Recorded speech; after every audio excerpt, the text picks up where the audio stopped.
한국 딜로이트 그룹에서 스포츠 산업과 사업 전략을 중심으로 활동하는 전문가세요. 국내외 스포츠 콘텐츠 기업 대상 신사업 전략, 디지털 전환, 또 비즈니스 팬 경험 혁신 전략 자문을 하고 계신 분입니다.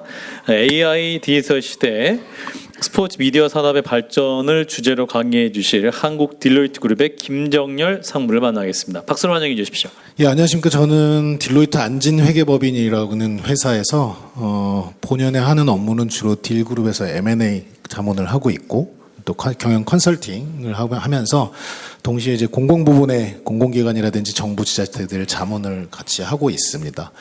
무엇보다도 이제 제가 오늘 이 자리에 좀 초대를 받은 게 조금 이상하리라 생각하시는 분들도 계실 텐데 저도 좀 이상하긴 합니다만, 저희가 이제 딜로이트 그룹이 이제 글로벌리 전 세계에서 매출액 기준으로 가장 큰 경영 회계 컨설팅 자문 회사인데요.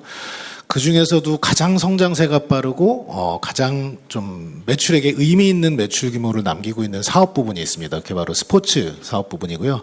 저희 내부적으로는 스포츠 비즈니스 그룹이라는 별도의 전담 사업 부서가 있는데, 이게 한 5년 전부터 이제 아시아퍼시픽으로 넘어오면서, 원래 아시아퍼시픽에는 이 스포츠 사업 부분이 없었습니다. 전담 부서가 주로 미국을 중심으로 이루어져 있는 사업 부서였는데 이제 아시아퍼시픽 넘어오면서 제일 먼저 생긴 데가 이제 싱가포르, 그리고 일본, 그리고 호주, 그리고 이제 한국이 제일 마지막에 생기긴 했습니다. 한 3년 전에 생겼는데, 그러기 시작하면서 실제 좀 저희들이 이제 글로벌 쪽에서 계속 요구사항도 있었고, 또 국내 어떤 스포츠 미디어 산업, 그리고 뭐 컨텐츠 포함해서요. 이런 좀 컬처 포함해서 이러한 다양한 소프트 산업들이 성장을 하고 관련된 부분에 어떤 의미 있는 자문 경험들이 좀 생기다 보니까 이제 이 자리에 좀까지 오게 됐습니다. 영광으로 생각을 하고 있고요. 오늘 주로 말씀드릴 부분에 들어가면은 제가 간략하게 넘어갈 거고, 미래 스포츠 산업 진화 방향, 그리고 스포츠 컨텐츠 쪽의 디지털 소비의 변화, 그다음에 마지막에 저희들이 생각하는 정책적 제언, 이렇게 크게 세 파트로 말씀을 드리도록 하겠습니다. 일단 들어가면서 제가 제일 먼저 말씀드리고 싶은 부분이 국내 어떤 대외적인 위상인데요. 실제 지금 더 업데이트된 사항들이 아마 있으면 찾아보시면 아시겠지만, 이제 대한민국이라는 국가 브랜드 자체는 브랜드 포지셔닝으로는 전 세계 글로벌 탑 10 안에 들어가는 위상을 가지고 있습니다. 자, 이번 화면 보시게 되면은 왼편에 보시면 2020 한국의 글로벌 위상이라고 되어 있는데, 이게 무슨 자료냐면 제가 그대로 갖고 왔습니다. 아마 여기 계신 분들, 젊으신 분들은 모르실 수 있겠는데, 저희가 2009년이죠. 우리나라 이제 MB 정부가 들어서면서 국가 브랜드 위원회라는 걸 만든 적이 있습니다. 실제 이제 저희가 그때 제가 직접 그 국가 브랜드 위원회 중장기 마스터 플랜 그 프로젝트를 진행했을 때 2009년 당시에 2020년 한국의 글로벌 위상을 한번 조망하고 예측해보고, 그러기 위해서는 국가 브랜드를 어떤 방향으로 갖고 가야 될까, 어떤 산업을 어떻게 육성해야 될까를 이제 연구를 해서 저희들이 전략을 제시한 부분이었는데요. 그 당시 2009년 말입니다. 2010년 기준으로 전체 총 국내 GDP 순위는 글로벌 15위였고요.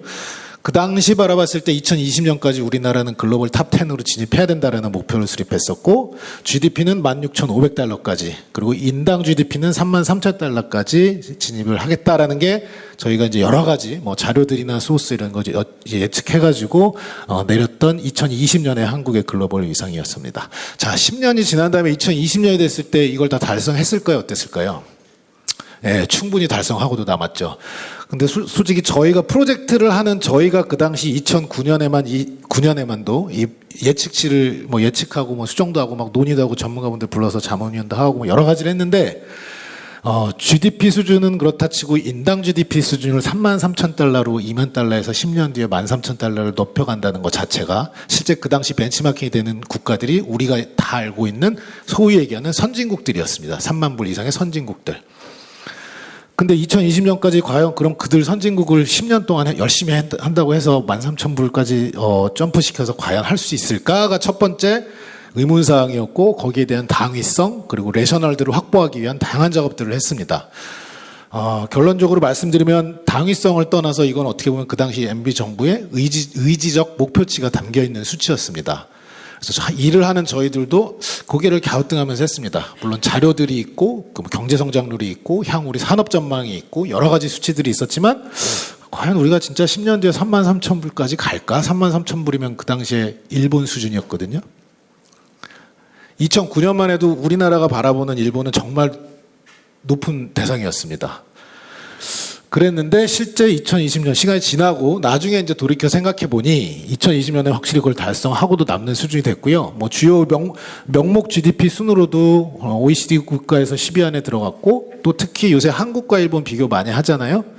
일본도 저희가 23년 기준으로는 이제 제치는 걸로 나오는데 이 수치는 조금 변동이 있습니다. 지금 25년도 추정치로 했을 때 우리나라 인당 GDP는 약 한 3만 4천 불 정도 추정이 되고 있고요. 일본은 3만 3천 불 정도 추정이 됩니다. 우리나라가 어쨌든 이 인당 GDP 쪽에서는 이제 일본을 앞선 사례가 되는데 이 우측이 위에 보시면 제가 이제 사진 3개를 넣어놨습니다. 오징어 게임, 손흥민, BTS. 이걸 왜 넣어놨냐면요. 저희가 2009년에 향후 10년의 우리나라 국가 위상을 전망하고 예측하면서 산업 전망들 분석을 여러 가지 산업을 했습니다. 그래서 MB정부 때 10대 신성장 동력 산업을 도출하고 그 산업 베이스로 쭉쭉쭉 했는데 그 당시 저희가 저 GDP 수치와 인당 GDP 수치를 할 때 그 산업 안에 여기 우리가 해당하는 오늘의 주제인 컨텐츠, 엔터테인먼트, 스포츠 산업이 있었을까요? 없었습니다. 그런데 제가 아까 3만 불 이상의 선진국 벤치마킹 했다 그랬잖아요. 뭐 미국, 영국 뭐 이렇게 쭉 했는데 대부분 10대 성장 산업 안에 산업의 성장률과 그리고 저희가 이제 사이즈 오브 이코노미라고 해서 규모의 경제를 이루고 있는 산업적인 수치를 봤을 때 이 컨텐츠 산업 그리고 소프트웨어 산업이 항상 대부분 3만 불 이상의 선진국에는 항상 탑10 안에 들어가 있었거든요. 그래서 저희는 이제 자문을 하는 컨설팅사 입장에서 계속 10대 성장 산업에 이거를 주장을 했습니다. 넣어야 된다, 넣어야 된다, 넣어야 된다. 근데 그 당시가 어떤 당시냐면 아마 여기 계신 분들 이제 좀 나이가 있으시고 경륜이 있으신 분들은 아시겠지만 저희 나라의 어떤 그 대외적인 컨텐츠의 수준이 뭐냐면 겨울연가 아시죠? 네, 겨울연가로 이제 지우희매라든지 뭐 이런 게 사랑받던 시대였고 실제 아시아만 벗어나도 우리나라에 대한 대외 인지도 조사를 했을 때 우리나라의 컨텐츠와 우리나라의 어떤 미디어 또 스포츠에 대해서 아는 게 거의 없었습니다. 저희가 설문조사를 했을 때 1위로 나왔던 대한민국 했을 때 첫 번째 1위로 나왔을 때 떠오른 그 키워드를 도출했던 게 박찬호였습니다. 그런 시절이에요. 그러다 보니까 국내 10대 신성장 산업으로 도출했을 때 제일 먼저 나온 게 반도체, 정보통신, 뭐 다 이런 쪽으로요. 철강, 조선, 자동차. 물론 이제 그런 부분들도 요새도 계속까지 어쨌든 우리나라의 경제 성장을 이끈 산업이 됐지만 실제 지금 와서 생각해 보면 특히 2020년대를 넘어가면서 우리나라를 이끈 산업 중에 경제 성장률 이끈 산업 중에 그나마 연평균 성장률로 5% 이상 성장한 산업이 몇 개 없는데 그 중에 하나가 저희 컨텐츠 산업입니다. 그래서 이제 이건 뒤돌아서 생각해 보니까 시간이 지나고 생각해 보니까 10년, 15년 지나고 생각해 보니까 그 당시에 이거 좀 더 주장해가지고 한번 밀어 넣어가지고 뭔가 좀 뿌듯함을 느껴볼 걸. 그 당시 저희가 엄청 주장을 했는데 정부 관계자분들 그리고 그 당시 국가브랜드위원회, 삼성전자, 뭐 현대자동차 대기업들 위원분들 다 나와 계셨는데 이제 출장 나와 계셨는데 엄청 욕을 많이 먹었습니다. 10대 산업 중에 컨텐츠 산업 넣어야 돼?에 대한 공격을 너무 많이 받아갖고 중간에 결국 저희는 포기를 하고 그냥 따라갔던 건데 지금 생각해보면 그때 넣었으면 뭔가를 했었던 뿌듯함이라든지 보람이 더 있었을 것 같은데 하는 생각을 가지고 있습니다. 그래서 아무튼 여기서 말씀드리고 싶었던 것은 어쨌든 우리나라 이제 자타공인하는 선진국이라고 얘기를 하잖아요. 이제 선진국 대열에 들어섰고 단 거기서 얘기할 수 있는 선진국의 비결을 얘기할 때 제가 얘기하고 싶은 것은 소프트파워의 경쟁력이다라는 걸 얘기하고 싶어서 제가 이 말씀 드렸습니다.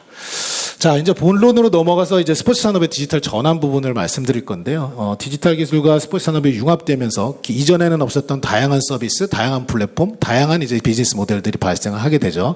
아마 여기 계신 분들은 너무나 뭐 이런 부분 관심 있으셔서 오셨을 테니까 잘 알고 계실 겁니다. 그래서 이러한 부분들이 이제 고객 경험을 확대시키고 그리고 또한 여러 가지 뭐 선수들에 대한 경기력 향상이라든지 새로운 신규 수익원들을 발생시키면서 새로운 스타트업들이나 기업들을 발생시키게 됐죠. 이렇게 크게 이제 미래 스포츠 산업 진화 방향을 저희들이 바라봤을 때 한 6가지 정도 요인으로 이제 바라보고 있고 그게 이제 1, 2, 3, 4, 5, 6에 나와 있는 투자 자본의 이동, 새로운 스포츠 팬들의 부분 그리고 디지털 가속화되는 부분, 다양성, 형평성, 포용성이 스포츠 씬에 다양하게 접목된다는 부분, 그리고 선수 복지나 건강 웰빙에 신경 써야 되는 부분, 그리고 기후 변화라든지 환경 지속 가능성에 대한 이슈들이 제기되고 있는 것. 이렇게 6가지가 미래 스포츠 산업을 진화시키는데 큰 트리거로서 성장 요인, 동기부 요인, 기후 요인으로 이제 나타나고 있습니다. 이런 부분들이 궁극적으로는 스포츠 산업 생태계를 전반적으로 상당히 크게 확대시키고 있고요, 다양화시키고 있고 이런 부분들은 결국 이해관계자 범위 확대라는 부분으로 귀결이 됩니다. 저희가 이제 한 10년 전만 해도 스포츠 산업에 대해서 얘기할 때, 그리고 스포츠 산업 관련된 회의를 할 때 오시는 분들을 보면 다 체육학과 교수님들이나 아니면 또는 스포츠 관련된 또는 대한체육회 위원분들 이렇게만 모였습니다. 제가 한 2년 전에 국민체육진흥공단 그리고 문체부에서 주최한 스포츠 산업 중장기발전방안 자문회의를 했는데 깜짝 놀란 게 하나 있습니다. 과거에 아까 말씀드렸던 스포츠 분야에 계신 분들만 왔었거든요. 근데 갔더니 막 AI 개발자분도 계시고요. 그리고 뭐 플랫폼사에서도 오셨고요. 또 네이버 쪽에서 미디어 컨텐츠 플랫폼 하시는 분들도 오셨고요. 다양하게 오신 분들이 와가지고 정말 이 분야가 진정하게 융복합으로 거듭나게 되겠구나. 그래서 이 이해관계자의 범위 확대라는 것은 기존에 가지지 못했던 스포츠 산업이 기존에 바게닝 파워가 없었거든요. 그래서 바게닝 파워라는 것은 아시겠지만 스포츠 산업이 자생력을 가지고 본인의 힘을 가지고 있는 걸 얘기를 하는데 실제 스포츠 산업은 다른 다양한 바게닝 파워를 가진 다양한 산업에서 하나의 이용하는 도구 또는 지원하는 컨텐츠 정도에 불과했습니다. 근데 이게 기술이 진화되고 또 이런 다양한 스포츠 산업 진화에 대한 저런 트리거 요인들로 인해서 이해관계자 범위가 확대되면서 스포츠 자체적으로만으로도 상당한 힘을 갖게 된 그런 게 가장 어떻게 보면 미래 스포츠 산업의 큰 변화라고 보실 수 있겠습니다. 여기 나온 부분들은 하나하나 좀 각주로 들어가서 좀 그런 디테일한 내용이라서 제가 좀 짧게 넘어가겠습니다. 일단 첫 번째 미래 스포츠 산업에서 가장 크게 보고 있는 것 중에 하나는 투자 자본 회동. 저희가 이제 캐피탈 마켓이라고 보통 얘기하는데 자본 시장에 대한 얘기인데요. 실제 저희가 투자감에 들어가는 그 산업별 분포를 봤을 때 국내를 기준으로 물론 글로벌리는 당연히 미국이나 영국 또는 뭐 유럽 스포츠 마켓 같은 경우도 스포츠 자본 시장이라는 부분에서 스포츠 분야에 상당한 많은 투자들이 이루어졌습니다만 국내는 아마 아시다시피 이거는 그냥 가장 쉽게 접하실 수 있는 거는 국내 프로구단 중에 과연 그동안 프로리그 출범 이후에 몇 개 구단이 매각되고 인수됐을까를 생각해 보시면 알 수 있어요. 많지 않습니다. 프로야구만 하더라도 6번밖에는 없었어요. 가장 최근이 SK 와이번스가 SSG으로 넘어간 사례를 제외하면 실질적으로 거래 금액도 500억 미만입니다. 다. 실제 이제 SK가 그 신세계 SSG의 그 야구단을 매각할 때 그 가치평가해서 나온 금액이 1,300억대였거든요. 정말 이 금액은 우리나라 국내 스포츠 사상 앞으로도 그렇고 이전에도 절대 나올 수 없는 그런 가치 규모 수준이었고, 그런데 이러한 어떤 부분들이 아까 말씀드린 다양한 이해관계자가 참여하고 그리고 융복합화되고 이렇게 넓어지면서 다양하게 이런 M&A 건들도 늘어나고 스포츠 산업에 투자자들이 몰려들기 시작하는 겁니다. 두 번째는 이제 팬에 대한 어떤 변화인데요. 팬에 대한 변화는 이 스포츠 산업을 어떻게 보면 가장 근본적으로 변화시킬 수 있는 가장 큰 트리거 중에 하나입니다. 여기 이제 위에 보시면 스포츠 디지털 컨텐츠로 급성장인데 스포츠가 하나의 그 디지털 컨텐츠로 뭔가 컨텐츠화를 시키면서 그 막강한 영향력을 통해서 다양한 이해관계자들과 다양한 컨텐츠들과 연계시키면서 본격적으로 이러한 새로운 팬들을 탄생시키는 그런 부분이 되겠습니다. 가장 예시적으로 들면은 제가 항상 요거 얘기를 하면서 말씀드리는 부분들이 있는데 기존에 전통적으로 우리가 알고 있는 전통 스포츠, 뭐 축구, 야구, 뭐 이런 팬들, 그리고 이런 중계를 바라보는 시청자 수와 혹시 여기 게임 좋아하시는 분, LOL 보시는 분 계세요? 리그 오브 레전드. 아무도 안 계시네요. 그 시청자 수만 비교해보면요, 거의 10배가 넘습니다. 그러니까 그 e스포츠를 관람하는 시청자 수가요. 동시 접촉자 수는 훨씬 더 많고요. 근데 이러한 부분들이 어떻게 보면 스포츠 자체를 디지털 컨텐츠로서 바라보면서 다양한 새로운 수익원들 그리고 새로운 산업으로 변모시키고 있는 트리거가 되고 있다라는 부분이고요. 이 산업의 디지털화 가속은 이런 데 예시적으로 나온 부분뿐만 아니라 저희가 보통 국내에서 법상으로 스포츠 산업을 규정할 때 용품업, 시설업, 서비스업 이렇게 세 개로 규정을 합니다. 이 용품업, 시설업, 서비스업을 하는 데 있어서 대부분 98%가 국내는 다 영세한 소규모 영세 사업자들이에요. 우리나라 신발 브랜드 뭐 이런 거 중에 혹시 나이키, 아디다스 이런 거 솔직히 저희 나라가 아까 교수님께서 말씀하셨지만 OEM 제조사로서는 어마어마한 회사들 많습니다. 부산가도 공장가도 많고요. 그다음에 또 스포츠 관련된 다양한 기구들, 용품들 브랜드만 우리 게 아니지 제작해주는 제조사로서는 상당히 괜찮은 기업들 많거든요. 근데 이런 부분들이 규모의 경제를 이루지 못하고 그리고 이런 다양한 디지털 기술 전환에 빠르게 적응하지 못하다 보니까 이게 실제 많은 부분 지금 근데 재미난 건 이 부분들이 스포츠 제조, 용품, 서비스 이쪽이 넘어가는 게 아시아 쪽에서는 일본도 아니고 동남아도 아니고 중국으로 많이 넘어갔습니다. 우리가 중국을 되게 많이 무시하는 경향이 있는데 실제 다른 산업도 마찬가지긴 한데 특히 스포츠 산업에서 용품, 시설, 서비스업에 대한 어떤 새로운 메커니즘, 새로운 바게닝 파워가 중국 쪽에 상당히 많이 들어가 있는 그런 상황입니다. 어쨌든 이러한 디지털화 가속이 되면서 스포츠 산업 자체가 다양한 흐름으로 이제 변화가 되고 있고 이런 현실 세계와 뭐 가상 세계까지 결합해서 새로운 비즈니스 모델과 새로운 사업 영역들이 생기고 있는 상황이고요. 이 다양성과 형평성, 포용성은 실제 저희들이 이제 스포츠를 얘기할 때 스포츠를 하나의 메가 이벤트라든지 아니면 단순 어떤 게임의 영역 또는 또 운동의 영역, 체육의 영역 이런 걸로 보는 데 있어서 다양성과 형평성, 포용성에 대한 가치, 즉 사회적 가치를 얘기하는 부분이 스포츠 속에서 좀 더 중요성이 확대되고 있다라는 부분이고요. 주로 이런 부분은 근데 이제 올림픽위원회, IOC라든지 대한체육회 같은 데서 이제 다양한 정책과 제도를 이제 입안하고 뭔가 활동을 할 때 그때 가장 어떻게 보면 가이드라인으로 삼을 수 있는 그런 부분이게 되겠습니다. 다섯 번째는 이제 우리 일반인들한테 이런 스포츠가 다가왔을 때 제일 몸소 겪을 수 있는 부분 중에 하나가 이제 우리가 이제 피트니스라고 얘기하고 웰리스라고 얘기하고 약간 표현하는 부분들이 있잖아요. 그러니까 우리가 몸소 체감할 수 있는 부분들이 어떻게 보면 과거에 스포츠 산업과의 어떤 경계 영역이 좀 어느 정도 있었고 서로의 이해관계자들 간이 이렇게 합쳐지지 않았다 그러면 이제는 그 경계가 거의 없었다고 될 정도로 서로 이제 섞여서 엮여서 이러한 부분들의 어떤 경계가 붕괴되는 그런 현상이 나타났다라는 부분이고요.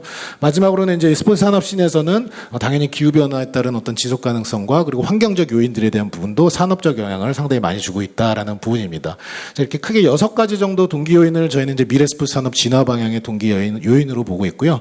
그러다 보면 궁극적으로 우리가 바라볼 수 있는 글로벌 스포츠 산업의 전체 큰 모습을 보게 되면 특히 이제 맨 왼쪽에 보시는 이제 환경 변화, 이거 외부의 환경 변화인데 아까 앞서 교수님께서 말씀 주셨듯이 이런 플랫폼 기업들이 어떤 다양한 채널과 다양한 고객들과 다양한 툴들을 활용해서 뭔가 새로운 경험을 확대시키고 콘텐츠를 증가시킬 수 있는 동기부여 요인들을 주고 있고요.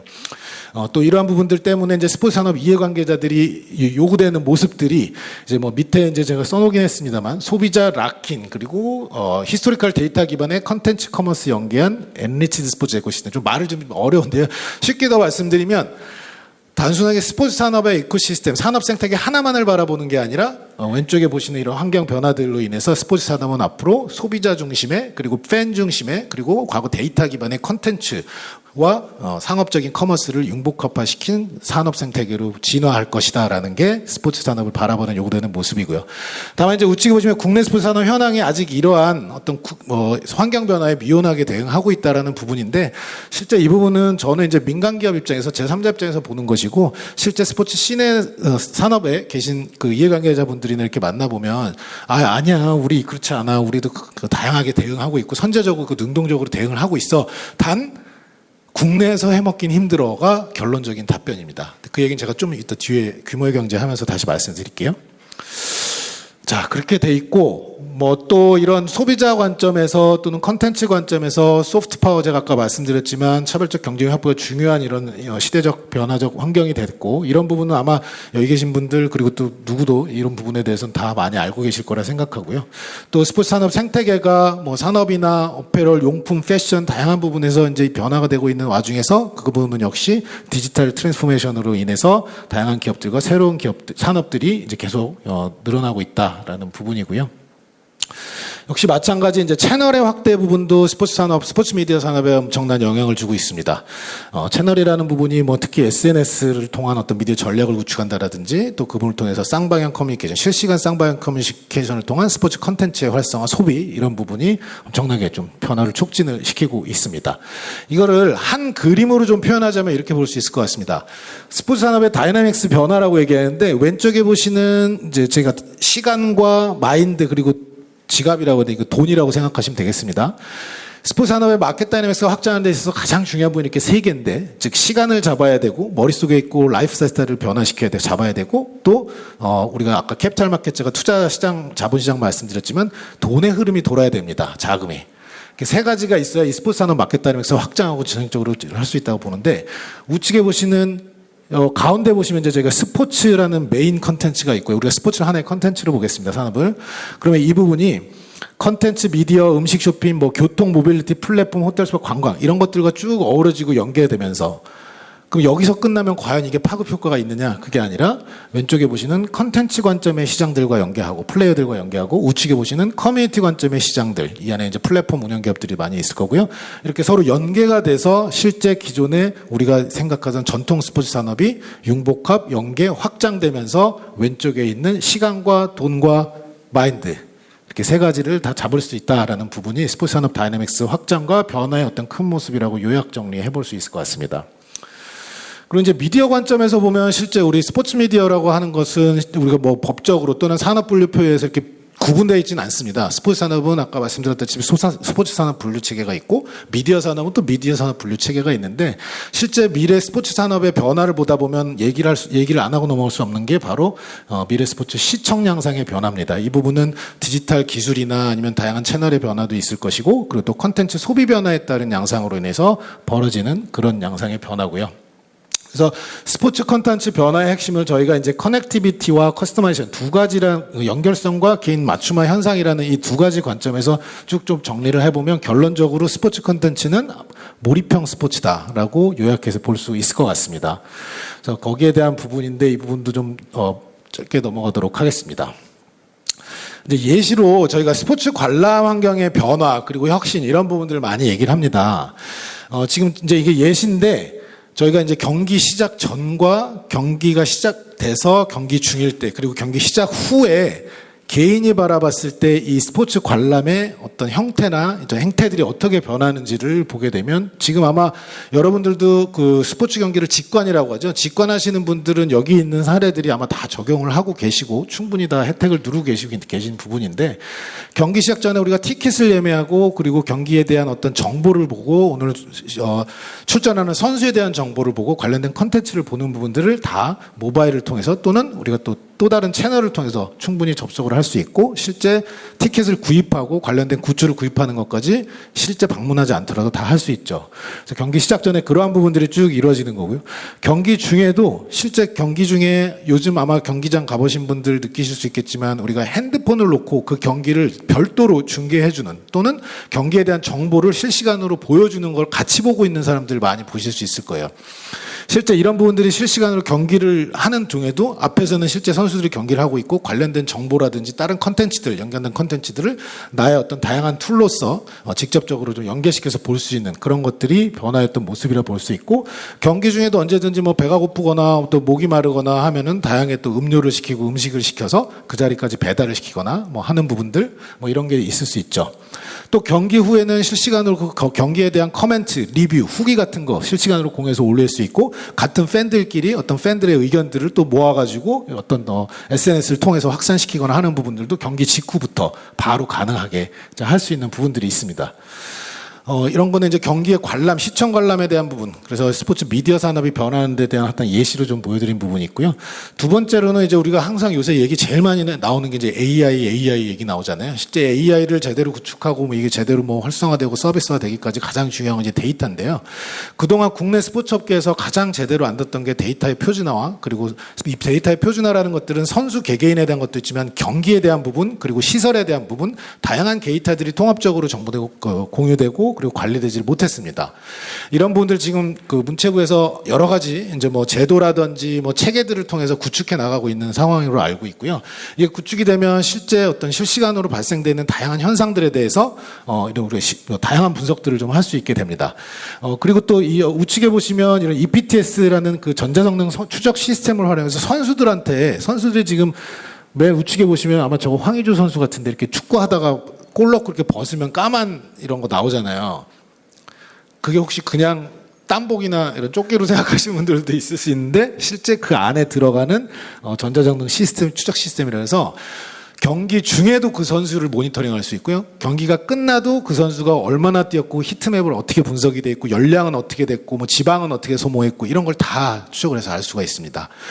더 중요한 사실은 이러한 부분들을 한 경기 한 경기 또는 훈련 때에도 다 적용을 해서 빅데이터화 시켜가지고 나중에 우리가 AI 기반의 어떤 솔루션이나 플랫폼 이런 것들로 만들 수 있다는 거고 그런 것들을 활용한 또 용품이라든지 시설이라든지 이런 것들이 또 나올 수 있게 되는 것이죠.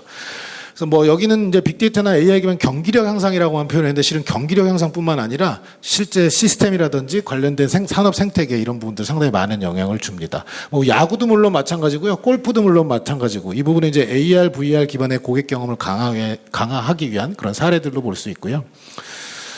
이제 이 부분은 이제 제가 아까 이제 LCK, 즉 저희가 이제 LOL이라는 게임입니다. 리그 오브 레전드 게임을 프로 리그화 시키면서 출범을 한 부분인데 거기에 대한 시청자 규모로 아까 제가 말씀드렸던데 이게 보시면 이제 한국어로 되는 어떤 저희가 PCU라고 하는 방송 중에 가장 높은 시청자 수를 기록했던 순간 이런 부분들 나타내는 건데 이제 한국이 가장 많다라는 걸 보여주는 것이고 동시 접촉자 수라든지 뭐 이런 부분들을 보여주는 사례인데 실제 이제 우리가 이제 여기서 이제 규모 경제를 얘기해야 되는 게 제가 중국 제외라고 써놨잖아요. 실은 중국은 여기 숫자에 들어올라가면 이게 장표를 막 이만큼 넘어가 버립니다. 그리고 우리가 이제 미디어 산업에서 중개권료를 얘기를 많이 하는데 중개권료의 가치를 가지고 미디어 산업에서 이제 얘기를 하는데 죄송합니다. 규모의 경제가 중요한 이유가 저희가 뭐 가장 세계에서 가장 많은 중개권료의 가치를 가지고 있는 게 이제 축구를 얘기합니다. 근데 그 다음에 저희들이 생각했을 때 뭐 야구일까? 배구일까? 골프일까? 뭐 이렇게 하는데 실제 그 다음은 뭘 것 같으세요? 크리켓입니다. 크리켓 뭔지 아세요? 야구 비슷한 거 영국권 국가들이 이렇게 하는 거예요. 인도. 근데 그게 왜 그러냐면 규모 경제 말씀드린 이유가 그게 중개권료 가치가 2023년 기준으로 디즈니에서 인수를 할 때 인도 프리미어 리그의 크리켓 중개권료가 8조 원에 팔집니다. 8조 원. 어마어마한 숫자거든요. 근데 이게 왜 그러냐면 그 시청자 수가 인도만 해도 인구가 15억에 파키스탄만 3억이면 18억이고요. 영연방 국가들 다 합하면 35억 명이 넘어간답니다. 그러니까 이 규모의 경제라는 거는 우리나라가 아무리 강한 스포츠 컨텐츠와 강한 미디어 어쨌든 네트워크와 기술을 갖고 있다 하더라도 글로벌리 이 규모의 경제에 대한 부분을 갖고 오지 않으면 실제 이런 가치 같은 것들을 누릴 수 없는 겁니다. 나중에 이제 비교해 보시면 아시겠지만 국내 축구나 야구 인기 있는 종목의 중개권료를 아마 보시게 되면 깜짝 놀라실 겁니다. 심지어 축구 중개권료는 저희가 태국이나 이런 동남아시아보다도 말레이시아보다도 중개권료가 낮아요. 그러면 이제 올림픽 메가 이벤트라든지 올림픽 뭐 월드컵 이런 거에 대한 이제 중개권료 가치는 당연히 조금 더 높을 수 있지만 국내 프로리그라든지 보시게 되면 그런 규모의 경제가 반드시 필요하다 이런 부분이 나오게 되고요. 그래서 결론적으로 제가 마지막으로 이제 종합적 제언만 좀 말씀드리면 국내 스포츠 미디어 산업의 글로벌 경쟁력 방안이라고 이제 표현했습니다만 국내 스포츠 시장만으로는 반드시 한계가 존재합니다. 이건 스포츠 용품, 시설, 서비스 다 마찬가지고요.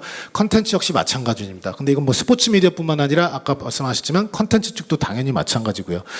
그리고 이런 산업 환경 변화에 대한 선제적 대응과 집중적인 성장 전략, 그리고 산업 디지털 경쟁력, 그리고 지속 성장을 위한 단계별 실행 로드맵이 마련되어 있지 않으면 상당히 힘든 그런 상황이고요. 그래서 이런 부분들이 전체적으로 좀 단순히 한 집단 또는 한 이해관계자가 절대 할 수 없습니다. 저희 크게 3개 정도 좀 그래서 큰 방향성들을 저는 실은 오늘 이제 뭐 국회의원분도 오시고 뭐 이렇게 관계자분들 오신다길래 그분들 정책 입안자 들으라고 제가 3개를 했는데 다 안 계셔가지고 조금 그렇습니다. 왜냐면 저는 이제 민간 기업이나 이제 산업계 얘기를 많이 듣잖아요. 듣고 또 국정 영역에 가면 공공 뭐 정책이나 제도나 기본계획 수립이나 사업예산 편성할 때도 제가 자문위원으로 와서 이렇게 얘기하다 보면 이 괴리가 상당히 커요. 근데 이제 어쩔 수 없는 현실적인 벽들이 있는데 그나마 그럼에도 불구하고 스포츠 미디어 산업만 놓고 봤을 때 이거를 조금이라도 더 발전시키고 글로벌 경쟁을 강화시키려면 적어도 요거는 해주세요를 이제 제가 얘기하려고 했는데 아무도 안 계셔가지고 좀 힘이 빠지긴 합니다만 여기 사장님 계시니까 좀 나중에 이렇게 얘기해 주시면. 자, 첫 번째는 이 빅픽처라는 건데 이 부분들은 기존의 국내 스포츠 미디어 산업이 너무 이렇게 협소했습니다. 생태계 자체가 그들만의 리그예요. 아까 말씀드렸지만 불과 10년 넘어갔습니다. 5년 전만 해도 회의를 가면 스포츠 계신 분들만 와가지고 회의를 하고 외부에서 누가 올라치면 그거 스포츠 아니야. 그건 생활체육이야. 아니면 그건 뭐 리그야. 실제 지금은 어떻게 되는지 모르겠지만 한 4년 전에 제가 문체부에서 스포츠 중장기 산업계획이라고 법정계획으로 5년에 한 번씩 해야 되는 발전계획이 있거든요. 그 자문에 수요분과위원장이 있었는데 그때 제일 첨예하게 대립했던 부분이 e스포츠를 스포츠화로 넣을 거야 말 거야. 그 다음에 생활체육에 뭐 발레 같은 거 있잖아요. 이건 이제 생활체육에 들어가거든요. 그런 생활체육 분야에 있는 거를 스포츠 지원 쪽에 어떤 예산으로 제공을 해줄까 말까 이런 걸로 엄청 논의를 하시는데 저는 조금 모르겠습니다. 깜짝 놀랐어요. 이게 스포츠를 너무 협소하게 바라보는 거 아닌가. 다 같이 똑같은 어쨌든 큰 그릇을 놓고 해야 전체 사이즈 사업 예산도 커지고 또 연계할 수 있는 사업도 많아지고 그런데 이제 그런 부분이 좀 아쉬웠습니다. 이제 그 얘기를 하는 거고요. 그래서 빅픽처. 근데 이 빅픽처 안에는 여기 밑에 보시는 뭐 공간 콘텐츠용 융합에 대한 기반 차별화나 지역 인프라가 연결 기능이나 디지털 인프라 수준 고도화까지 다 동반이 돼야 되고 결론적으로는 스포츠 미디어 생태계를 인텔리전스화 시키는 것이 가장 큰 그림을 만드는 데 중요하다라는 부분이고요. 두 번째는 이제 각종 정부 지원 사업들하고 연계해서 국내 협의처랑 해서 글로벌 지원을 해야 된다라는 부분인데 실제 이 부분이 아까 말씀드렸던 투자 자본시장 그래서 저희가 캐피탈 마켓이라고 하는 자본시장에서 돈을 끌어들이려면 소위 쉽게 말씀드리면 투자자를 유치를 하려면 이게 단순하게 한 기업, 국내 기업 또는 단순하게 한 국내 지자체, 한 정부, 한 기관이 절대 쉽게 할 수 없는 부분입니다. 아까 말씀드렸던 국내 스포츠 시장에는 당연히 시장 규모에 한계가 있기 때문에 절대 국내 뭐 유명한 손흥민 선수가 있다? 투자해달라? 손흥민 선수 지금 소속이 어딘지 아세요? 에이전시? 우리나라 회사일까요? 아닙니다. CCA인가 CAA 글로벌 에이전시 회사고요. 뭐 이 과거 선수들 다 마찬가지예요. 근데 그런 이유들 자체가 실제 돈이 들어오고 투자가 유입되려면 국내 시장만 갖고는 안 돼요. 국내 시장은 컨텐츠가 있고 사람이 있고 좋은 여건이 있다 그러면 이거를 시장은 글로벌 시장을 바라보게 해서 뭔가 판을 키워야 되는 그런 부분인데 이건 반드시 정부와 그리고 또 뭐 여러 가지 다양한 이해관계들의 협의체가 있어야만 가능하다라는 부분이고요. 마지막인데 이건 제가 이제 뭐 돈을 밝힌다 뭐 이런 건 아니고 아무래도 하는 일이 이제 M&A 쪽이나 딜이나 민간 기업들에 대한 이런 자문을 하다 보니까 이 스포츠 쪽에 우리나라는 있잖아요. 반도체, 성장사업, 소부장사업, 뭐 조선, 철강, 자동차 이런 업종에 계신 대표님들이 은행 가서 돈 꾸고 대출 받는 거하고 스포츠 산업, 제가 아까 말씀드린 용품, 시설, 서비스, 미디어 쪽에 계신 분들이 은행 가서 대출 받는 거 천차만별입니다. 스포츠 미디어나 컨텐츠 들고 와서 돈 꾸려고 그러면 정말 힘들어요. 진짜 힘들어요. 실체가 있냐부터 물어보고 영업이익이 얼마나 하냐를 먼저 물어봐요. 근데 이거는 실제 말이 안 되는 게 예를 들어 저희가 소부장, 예를 들어 반도체를 반도체에서 뭔가 새로운 엔진과 새로운 기술을 뭔가 막 하고 있으면 기술밖에 없는데도 돈을 막 꿔줍니다. 미래 성장성이 있다. 근데 이게 전후방 산업이 같이 달려들어가지고 융복합된 부분 큰 그림을 보여주니까 이 기업의 어떤 그런 성장성과 확장성에 기대를 걸고 투자를 하는 거거든요. 근데 이제 국내 스포츠 기업들 그리고 미디어 기업들은 자꾸 이게 우리들끼리 국내 산업, 국내 시장을 가지고 해가지고 우리끼리 뭐 뚝딱뚝딱 해서 새로운 아이디어니까 투자해 주세요. 그러니까 투자 자체 받기도 힘들고 그렇다 그러면 이걸 해결해줘야 되는 부분은 파이낸싱에 있어서 지원입니다. 그래서 금융 조달 이런 부분 제가 예시적으로 뭐 수출입은행이나 산업은행, 무역봉사 이제 많이 써놨지만 실제 우리나라가 가장 잘하는 것 중에 하나가 금융 기반의 어떤 지원 사업들이나 이런 체계들이 상당히 잘 돼 있어요. 해외에 비하면 너무너무 잘 돼 있습니다. 유럽도 그렇고요, 미국도 그렇고 생각보다 민간 기업 지원하는 금융 지원 체계가 많이 잘 안 돼 있어요. 뭐 그 이유는 선진적으로 발달된 민간 시장의 금융 자본시장과 자본시장이 잘 발달되어 있는 상황도 있어서 그렇지만 그 이후에 어떤 다양한 정치적 배경이나 이런 것들 때문에 국내가 오히려 이런 부분에서 환경이 상당히 좋습니다. 다만 이 혜택을 우리 스포츠 미디어 산업 생태계에 있는 이해관계자들이 받아내야 되고 받아내는 정당성이나 당위성은 수도 없이 많으니까 이제 그런 부분들을 좀 이렇게 지원만 된다 그러면 충분히 국내 스포츠 미디어 기업들이 이제 해외 글로벌 경쟁력을 강화할 수 있다라고 생각을 하고 있습니다. 네, 오늘 여기까지 발표가 됐고요. 네, 마치도록 하겠습니다. 감사합니다.